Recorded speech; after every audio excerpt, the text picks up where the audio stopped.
माँ इंद्राक्षी जय अम्बे। इंद्राक्षी धाम में दर्शकों आप सभी का हम हार्दिक स्वागत करते हैं। आज के दिन जिन जातकों का जन्म दिवस है, मैरिज एनिवर्सरी, उन सभी को हमारी तरफ से बहुत बहुत शुभकामनाएं। गोमेद बहुत लोग धारण करते हैं। ऐसे ही केतु के निमित्त लहसुनिया धारण किया जाता है। ये दोनों रत्न जब भी आप पहने तो बहुत सोच समझ करके आपको इनको धारण करना चाहिए। और कुछ ऐसे रत्न हैं जो इन रत्नों के साथ कदापि न पहने। तो आइए, छोटा सा कार्यक्रम है, लेकिन कहीं ना कहीं अंगूठी कोई ना कोई किसी के हाथ में पड़ी ही होती है। अपनी नॉलेज के लिए इस कार्यक्रम को जरूर सुनिएगा। आज का पहले पंचांग देखें। 22 मई सन 2024, दिन बुधवार, संवत 2081, बैसाख मास, शुक्ल पक्ष, तिथि चतुर्दशी, नक्षत्र स्वाति, राहु काल 12 से 1:30, दिशा शूल उत्तर पूर्व दिशा। कई बार हमारी जन्म पत्रिका में राहु की महादशा चल रही होती है और हमें ये कहा जाता है कि आप गोमेद पहन लें। राहु का रत्न गोमेद होता है। केतु की महादशा चल रही होती है या पतंतर या अंतर होता है तो हमें केतु की रत्न पहनने की राय दी जाती है, लहसुनिया की। तो देखो, इसमें मैं आपसे यही कहूँगा कि महादशा तो राहु की 18 साल की हो गई। काफ़ी बड़ी महादशा होती है। इतनी बड़ी महादशाओं के हिसाब से 18 वर्ष के लिए गोमेद को धारण करना बहुत बड़ी समझदारी नहीं होती है। आपकी कुंडली के गोचर अवस्था के ग्रहों को भी देखना चाहिए। जन्म के जो ग्रह हैं उन्हें भी देखना चाहिए।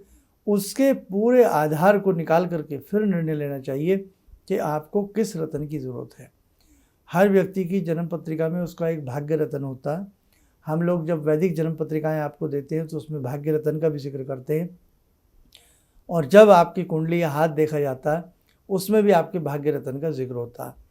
लेकिन हम रत्नों की अपेक्षा आपको रुद्राक्ष की बात करते हैं या मंत्र की बात करते हैं तो मंत्र साधना बहुत आसानी से हो जाती है और पैसा खर्च नहीं होता है और बहुत लाभकारी होती है। तो सबसे पहले तो मैं आपको गोमेद कैसा दिखने में लगता है, केतु कैसा होता है, आप एक नज़र ये देखें अपनी स्क्रीन के ऊपर। ये देखें, इसको हम गोमेद कहते हैं, गोमेदक भी कहते हैं। और इसका रंग जो होता है वो गोमूत्र जैसा होता है। गो माने गाय, मेद माने मूत्र। गोमूत्र जैसा जो दिखे उसे हम गोमेद कहते हैं। अब दूसरा रत्न देखिए, केतु के निमित्त जो धारण किया जाता है इसको लहसुनिया कहते हैं। कई बार लहसुन का रंग भी ऐसा होता है। और दूसरी बात, अंग्रेज़ी में इसको कैट्स आई कहा जाता है।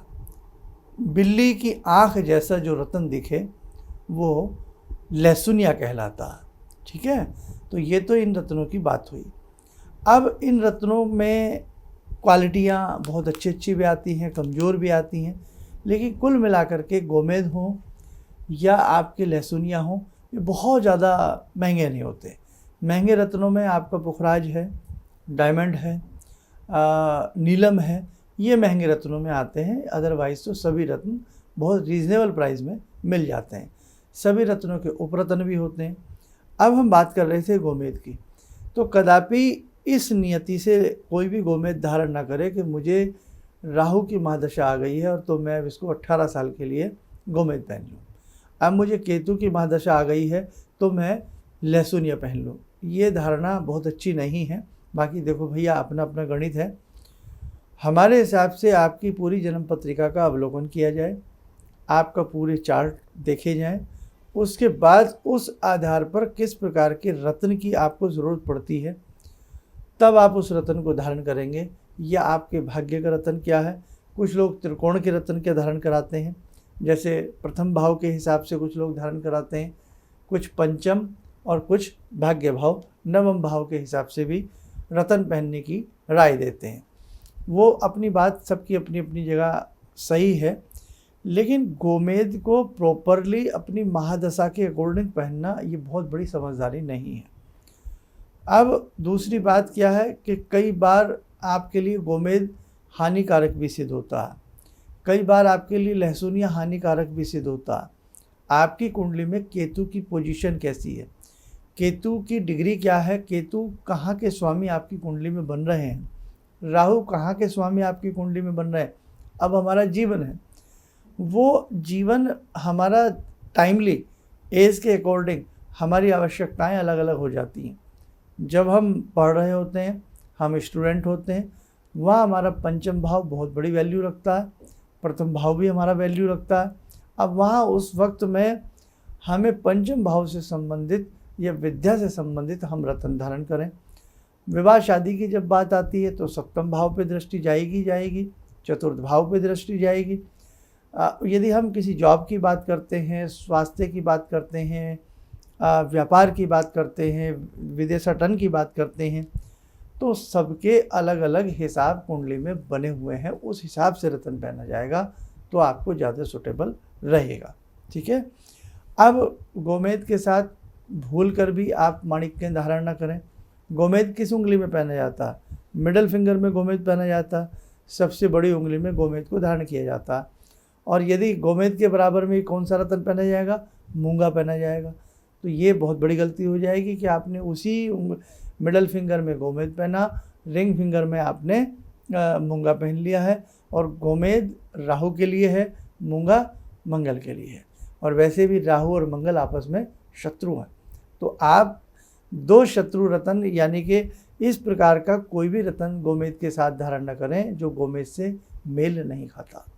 सेम बात केतु के साथ भी धारण होती है कि साहब आपने सबसे छोटी उंगली में अमूमन केतु को धारण कराया जाता है। सबसे छोटी उंगली में आपने केतु पहन लिया, उसके बराबर में कुछ लोग मोती पहन करके रखते हैं। तो मोती कहाँ चंद्र हैं, कहाँ केतु हैं? आपने वैसे ही जीवन में चंद्र ग्रहण, कई बार किसी व्यक्ति की इतनी परेशानियां होती हैं, इतनी दिक्कतें उसके जीवन में चल रही होती हैं, और ऊपर से आपने ये बेमेल के रत्न धारण कर लिए तो और ज़्यादा दिक्कतों में आप चले जाएंगे। इसलिए साधकों, आज का जो मेरा छोटा सा सब्जेक्ट था वो इसीलिए मैंने प्रस्तुत किया है कि गोमेद हो, लहसुनिया हो, इनके साथ जब भी कोई रत्न धारण करें सोच समझ करके धारण करें। ख़ास तौर से इन दोनों रत्नों के साथ, चाहे वो गोमेद है या वो लहसुनिया है, भूल कर भी आप सूर्य का रत्न माणिक्य न पहने, चंद्र का रत्न मोती न पहने और मंगल का रत्न मूंगा न पहने। 3 रत्न ध्यान रखना। बाकी देखो बेटा, आपकी इच्छा है। अब आपकी जन्म पत्रिका हो, किसी की भी जन्म पत्रिका हो, पत्रिका में यदि सूर्य के साथ राहु बैठ जाए क्या होगा? सूर्य ग्रहण होगा। चंद्र बैठ जाए, चंद्र के साथ राहु बैठ जाए, चंद्र ग्रहण होगा। समझ रहे हैं? ये बात तो इतनी मोटी मोटी आपको समझ में सबको आती होंगी। अब सूर्य के साथ जब राहु बैठ करके कुंडली में ग्रहण लग सकता, और वहीं आपने रिंग फिंगर में माणिक्य धारण कर लिया, रूबी पहन लिया, और इधर आपने गोमेद पहन लिया मिडिल फिंगर में, तो गड़बड़ हो जाएगा। ध्यान रखना आप ये बात। आपकी कई बार तरक्की होते होते रुक जाएगी, समृद्धि होते होते रुक जाएगी। कई बार आपको यही पता नहीं लगेगा कि आपके साथ क्या हो रहा है।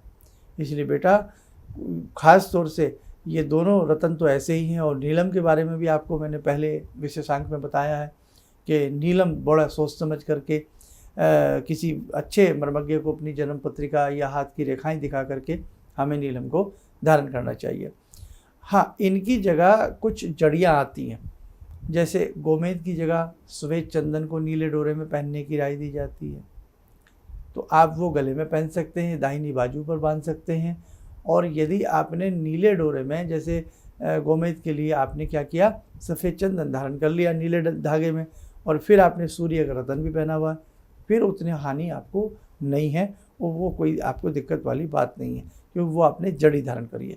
गले में भी पहना जा सकता। ऐसे ही हमारे जो मुख्य 7 ग्रह हैं, कुल मिलाकर के 9 ग्रह हैं। 2 छाया ग्रह माने जाते हैं, राहु और केतु, बाकी 7 ग्रह हैं, टोटल 9 ग्रह होते हैं। जब भी आप किसी का रत्न पहने और आपको लगता है मेरी पॉकेट से बाहर है, महंगा है, मैं नहीं पहन पा रहा हूँ, तो बेटा उसके लिए सबसे बेस्ट है आप उसी ग्रह से संबंधित उस ग्रह का मंत्र जपो, उस ग्रह का दान करो, और उसके साथ साथ उस ग्रह की जड़ी को धारण कर लो। जैसे किसी ने कहा कि आपको पुखराज पहनना है। अब अच्छी क्वालिटी का पुखराज आज लाखों रुपए में आता, बाकी भाई आने को 10-20 हज़ार का भी आ जाता है, लेकिन वो पुखराज नहीं है, वो बस ऐसे ही आप मन समझाने वाली बात है। अब 10-20 हज़ार में पुखराज नहीं आता बेटा, क्लियर बता रहा हूँ मैं आपको बड़ी सत्यता के साथ ये बातें। अब लाखों रुपए का पुखराज हमारी हैसियत नहीं है, तो सबसे बेस्ट है कि हम बृहस्पति का बीज मंत्र जपें। मंत्र बहुत बड़ी शक्ति रखता है, और जो भगवान का नाम है ना, वो अपने आप में महारत्न होता है। इसलिए भगवान का नाम जपिए। और जैसे पुखराज की बात आ गई, तो गुरु के बीज मंत्र का जप करिए। गुरु से संबंधित बृहस्पतिवार के दिन पीला दान वगैरह करते रहिए। और उसकी जगह जो जड़ी पहननी होती है वो आप केले की जड़ को एक विशेष मुहूर्त में गुरु पुष्य नक्षत्र में धारण कर सकते हैं। उसका एपिसोड भी हमने बनाया हुआ है। तो कहने का भाव, जड़ी फ्री में मिल गई। जाप कर रहे हैं, 5-10 मिनट रोज़ लगेंगे, जाप करिए या केवल थर्सडे करिए और उसका दान पुण्य करिए, तो आप लाखों रुपए के रत्न पहनने से बच जाएंगे। एक बात, सूट ना आया, बाय द वे सूटेबल नहीं है वो आपको, तो वहाँ पैसा ख़राब होने का भी डर है। डुप्लीकेट खरीद लिया गया तो भी डर है। तो ये चीज़ें भी, रत्नों के बारे में आप लोग थोड़ा सा अपने दिमाग से भी काम लिया करें। ऐसे ही जो बेटे आज हमने गोमेद और लहसुनिया की आपको बात बताई है, इसमें भी आप ध्यान से सतर्कता के साथ ये रत्न पहनेंगे तो अपना ये लाभ देंगे। अब गोमेद अकेला पहन सकते हैं आप, गोमेद के साथ आप सूर्य का मत पहनो, गोमेद के साथ आप मंगल का रत्न मत पहनो। अब जैसे गोमेद के कई बार परिणाम भी बड़े अच्छे देखे गए हैं। किसी व्यक्ति को पैरों में दाद खाज हो जाए, ऐसी कुछ उसको प्रॉब्लम हो जाए, पैरों में त्वचा से संबंधित, पैरों की त्वचा से संबंधित रोग हो जाए, तो कई बार वैसे विशेष मुहूर्त निकाला जाता है और उसमें गोमेद पहनाया जाता है, बहुत अच्छा रिजल्ट मिलता है। कई बार किसी के पेट की तकलीफ़ नहीं जा रही होती है, लंबे समय तक पेट में दर्द, गैस, कुछ ना कुछ उसको बना रहता है, उस स्थिति में एक विशेष समय निकाल करके, यानी कि केवल आँख मीची और शनिवार या बुधवार पहना दिया, देखा जाता है सारी चीज़ें किस घड़ी में, किस नक्षत्र में, किस समय में, और उसको गोमेद पहनाया गया तो उसके पेट में धीरे धीरे उसको शांति मिलने लगी, आराम मिलने लगा। बहुत, आपने भी बहुत बार देखा होगा, गोमेद पहनने के बाद पेट की शिकायतें अक्सर दूर हो जाती हैं। तो रत्न अपनी जगह बहुत अच्छे होते हैं, लेकिन उनका अनुपात, उनकी डिग्री, उनका मतलब वज़न कितना हो, किस रत्न के साथ कौन सा रत्न ना पहने, ये बेटे सारी बातें ध्यान रखोगे तभी आपको किसी रत्न का फ़ायदा मिलेगा। डॉक्टर भी ध्यान देते हैं कि इस मेडिसिन के साथ ये मेडिसिन नहीं देनी, इस साल्ट के साथ ये साल्ट नहीं देना, है ना, घी के साथ प्रॉपर शहद नहीं लेना। तो बहुत सारी बातें हर जगह ध्यान रखने वाली होती हैं, तभी हमें उस विद्या से या उस वस्तु से, उस पदार्थ से, उस रत्न से हमें संपूर्ण लाभ मिल पाता है। आइए, समय हो चला आज की ध्यान साधना का। आज की ध्यान साधना में जुड़ते हैं हम भगवती जगदम्बा से। ॐ सिन्दूरारुणविग्रहां त्रिनयनां माणिक्यमूलस्फुरात् स्तारानायकशेखरं स्मितमुखी भापेन वक्षोरुवां पाणिभ्यामलपूर्णरत्नचषकां रत्नोत्परां बिभ्रति सौम्यां रत्नगटस्थरक्तचरणां ध्यायेत्पराम् अम्बिकां खड्गं चक्रगदेषु चापपरिगान् शूलम्बुशुण्डिं शिरा शङ्खं संदधतीं करे स्त्रीनयनां सर्वाङ्गभूषावृतां नीलासमद्युतिमास्य पाददशकां सेवे महाकालिकां यामास्तो स्वपितैहरो कमलजो हन्तुं मधुं कैटवं विद्युद्दामसमप्रभां मृगपते स्कन्दस्थितां भीषणां कन्या विहकरवालखेटविलसा धस्ताविरासेवितां हस्तैश्चक्रगदाशिखेटविशिखां चापं गुणं तर्जनीं विप्राणामलिलात्मिकां शशिधरां दुर्गां त्रिनेत्रां भजे। कवच बना लें, ध्यान करें, जगत जननी का शुभ आशीष हम सबके ऊपर बरस रहा है।